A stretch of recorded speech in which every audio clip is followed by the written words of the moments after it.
Now, let me show you how you can restart an iPhone that will not respond. So whatever might have happened to your device, it might glitched out or whatever.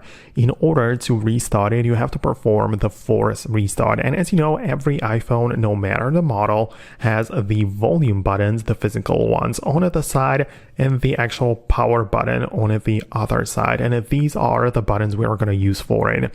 So the sequence looks like this. You press the volume up, volume down, and then hold down on the power button on the other side. So no matter what happens to your phone, you do this. So again, it's volume up, down, and holding down on the power button. As you can see, I'm still holding on to it. I wait for the screen to go black, which it eventually does go black.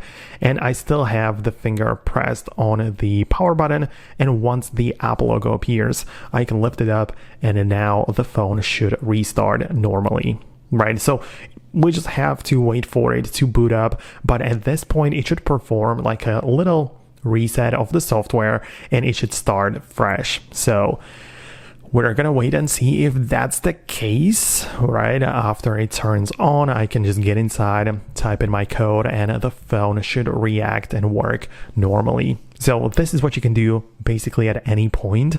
And yeah, just let me know in the comments if it worked for you as well.